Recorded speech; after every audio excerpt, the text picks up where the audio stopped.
Nimrud, Arabic, is the late Arab name for an ancient Assyrian city located 20 miles south of the city of Mosul, and 3 miles south of the village of Selamiyah, Arabic, in northern Mesopotamia.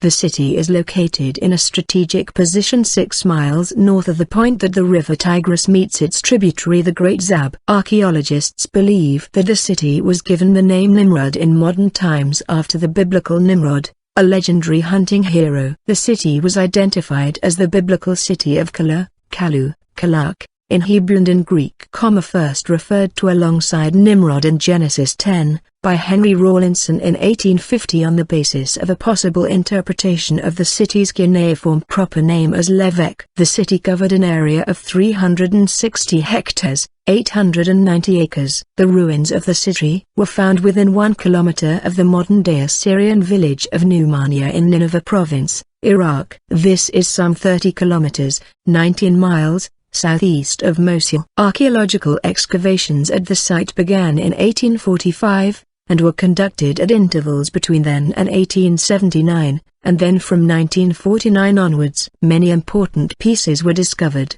with most being moved to museums in Iraq and abroad. In 2013 the UK's Arts and Humanities Research Council established the Nimrud project in order to identify and record the history of the world's collection of artifacts from Nimrud, distributed amongst at least 76 museums worldwide, including 36 in the United States and 13 in the United Kingdom. The Assyrian king Shalmaneser I, 1274 BC 1245 BC, built Kalhu, Kalah/Nimrud, during the Middle Assyrian Empire. However, the ancient city of Assur remained the capital of Assyria, as it had been since c.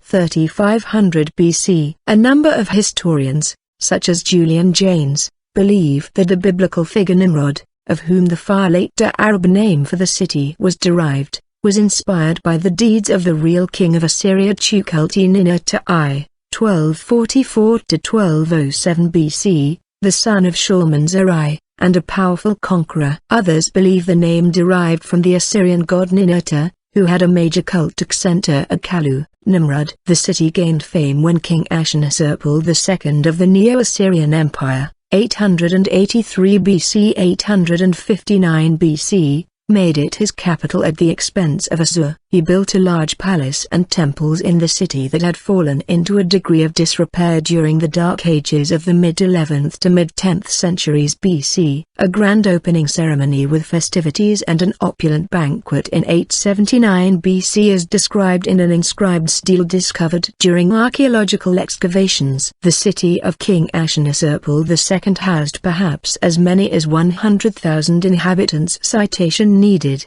and contained botanic gardens and a zoo. His son, Shalmaneser III, 858–824 BC, built the monument known as the Great Ziggurat, and an associated temple. Kalhu remained the capital of the Assyrian Empire during the reigns of Shamshi-Adad V, 822–811 BC, Adad-nirari III, 810–782 BC, Queen Semiramis, 810–806 BC, Adad-nirari III, 806–782 BC, Shalmaneser IV, 782–773 BC, Ashur-dan III, 772–755 BC, Ashur-nirari V, 754–746 BC, Tiglath-Pileser III, 745–727 BC, and Shalmaneser V, 726–723 BC. Tiglath-Pileser III in particular, conducted major building works in the city, as well as introducing Eastern Aramaic as the lingua franca of the empire. However, in 706 BC Sargon II, 722–705 BC, moved the capital of the empire to Dur-Sharrukin, and after his death, Sennacherib, 705–681 BC, moved it to Nineveh. It remained a major city and a royal residence until the city was largely destroyed during the fall of the Assyrian Empire at the hands of an alliance of former subject peoples, including the Babylonians, Chaldeans, Medes, Persians, Scythians and Cimmerians, between 616 BC and 605 BC. The Nineveh Province, in which the ruins of Nimrud lie, is still the major center of Iraq's indigenous Assyrian population, now exclusively Eastern Aramaic-speaking Christians. To this day, King Ashurnasirpal II, who reigned from 883 to 859 BC, built a new capital at Nimrud. Thousands of men worked to build a 5-mile, 8.0 kilometers, long wall surrounding the city and a grand palace. There were many inscriptions carved into limestone, including one that said, "The Palace of Cedar, Cypress, Juniper, Boxwood, Mulberry, Pistachio Wood, and Tamarisk, for my royal dwelling and for my lordly pleasure for all time. I founded therein beasts of the mountains and of the seas, of white limestone and alabaster I fashioned and set them up on its gates." The inscriptions also described plunder stored at the palace: silver, gold, lead, copper and iron, the spoil of my hand from the lands which I had brought under my sway, in great quantities I took and placed therein. The inscriptions also described great feasts he had to celebrate his conquests. However, his victims were horrified by his conquests. The text also said, "Many of the captives I have taken and burned in a fire. Many I took alive, from some I cut off their hands to the wrists, from others I cut off their noses, ears and fingers. I put out the eyes of many of the soldiers. I burned their young men, women and children to death." About a conquest in another vanquished city he wrote, "I flayed the nobles as many as rebelled, and I spread their skins out on the piles." These shock tactics brought success in 877 BCE, when after a march to the Mediterranean he announced, "I cleaned my weapons in the deep sea and performed sheep offerings to the gods." King Ashurnasirpal's son Shalmaneser II, 858 to 823 BCI continued where his father had left off.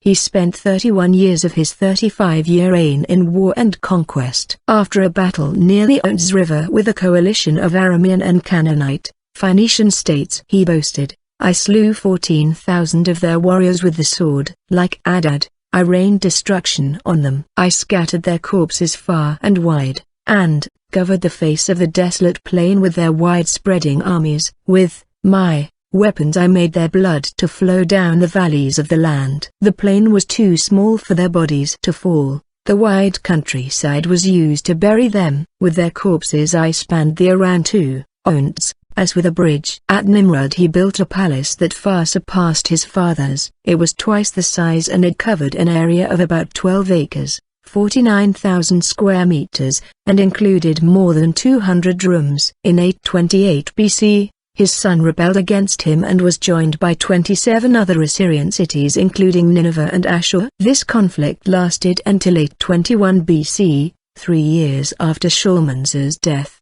During the reign of Shamshi-Adad v. 822 to 811 BC. Later geographical writings, the ruins were described by Xenophon in his Anabasis in the 5th century BCE.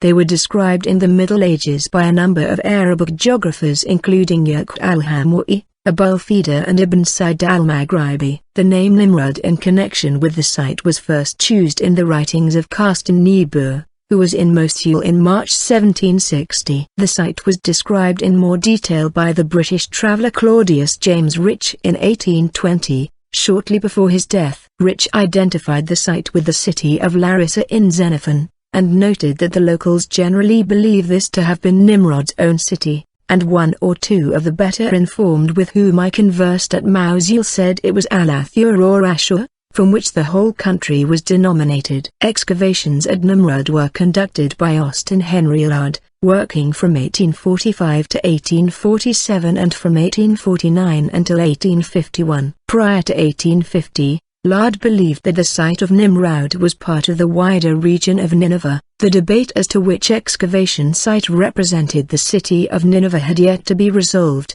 which also included the 2 mounds today identified as Nineveh proper, and his excavation publications were thus labeled. At this point, the work was handed over to Hormuzd Rassam, himself an Assyrian, in 1853-54 and then W. Calah Oftus in 1854-55, after George Smith briefly worked the site in 1873 and Rassam returned there from 1877 to 1879. Nimrud was left untouched for almost 60 years. A British School of Archaeology in Iraq team led by Max Mallowan resumed digging at Nimrud in 1949.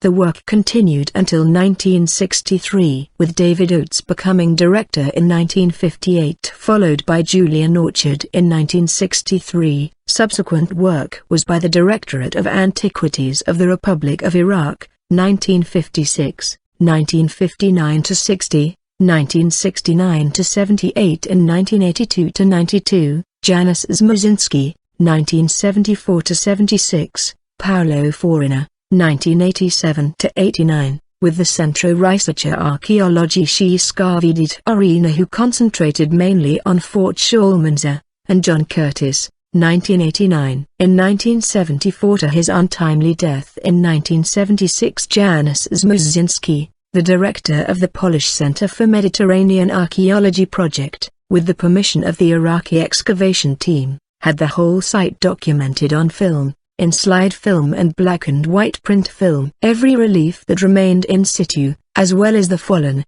broken pieces that were distributed in the rooms across the site were photographed. Muzinski also arranged with the architect of his project, Richard P. Sobolewski, to survey the site and record it in plan and in elevation. Excavations revealed remarkable bas-reliefs, ivories, and sculptures. A statue of Ashurnasirpal II was found in an excellent state of preservation, as were colossal winged man-headed lions weighing 10 short tons, 9.1 tons, to 30 short tons, 27 tons, each guarding the palace entrance. The large number of inscriptions dealing with King Ashurnasirpal II provide more details about him and his reign than are known for any other ruler of this epoch. The palaces of Ashurnasirpal II, Shalmaneser III, and Tiglath-Pileser III have been located. Portions of the site have also been identified as temples to Nineveh and Enlil, a building assigned to Nabu, the god of writing and the arts, and as extensive fortifications. Laird discovered more than half a dozen pairs of colossal guardian figures guarding palace entrances. These are lamassu, statues with a male human head, the body of a lion or bull, and wings. They have heads carved in the round, but the body at the side is in relief. They weigh up to 30 short tons, 27 tons. In 1847 Laird brought two of the colossi weighing 10 short tons, 9.1 tons, each including one lion and one bull to London. After 18 months and several near disasters he succeeded in bringing them to the British Museum. This involved loading them onto a wheeled cart. They were lowered with a complex system of pulleys and levers operated by dozens of men.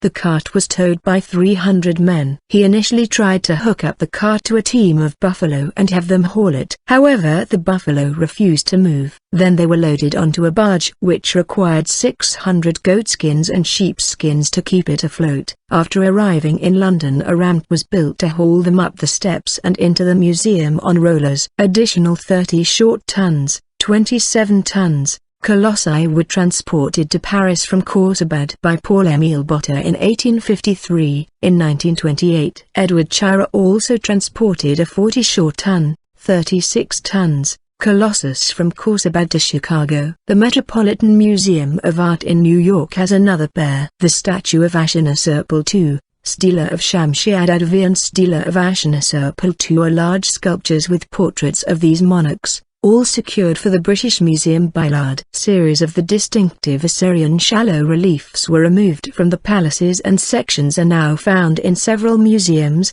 see gallery below, in particular the British Museum. These show scenes of hunting, warfare, ritual and processions. The Nimrud ivories are a large group of ivory carvings, probably mostly originally decorating furniture and other objects, that had been brought to Nimrud from several parts of the ancient Near East, and were in a palace storeroom and other locations.